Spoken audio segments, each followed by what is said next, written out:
Hi everyone, thanks for joining me for another edition of 5 Fact Friday. Thank you so much for submitting all your questions. I've picked my favorite 5, so here we go. The first question is from Nancy. We are on the cusp of having a showroom for our business. What do you think?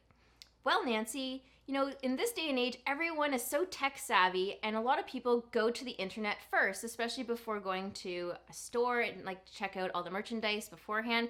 So I would say definitely make your showroom eye-popping and for those people who want to come in and see stuff in person, but also make sure you pair it up with a really good website and make sure that it's also super easy to navigate. And my biggest pet peeve is when companies don't list prices on their website, so make sure you do that too.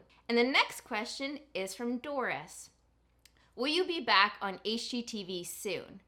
Well, Doris, I love the television industry and most of my career has been on TV, so I would love to get back on there. But you know what? I'm still alive, I'm still designing, and still living in Toronto, having fun. So, you never know what the future holds. And the next question is from Giovanni.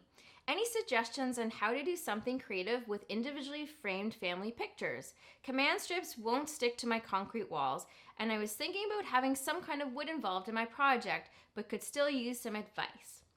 Well, I don't know if you guys have noticed, but sometimes art galleries or even coffee shops, what they'll do is they'll actually hang photos or art with chains or even a really heavy gauged wire, which actually looks really cool. It kind of gives it this industrial look.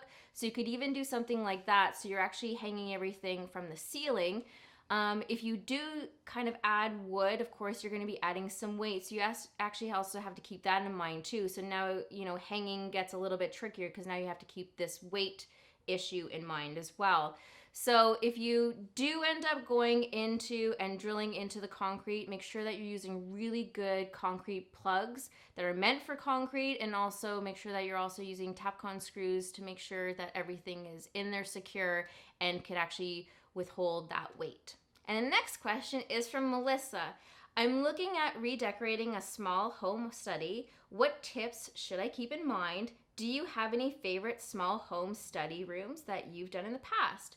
Well, I like ones that bring in a lot of color, so make sure that you're decorating it for you. Yes, it's an office, but make sure that you're having fun decorating it for yourself and that it's a space you want to spend time in as well.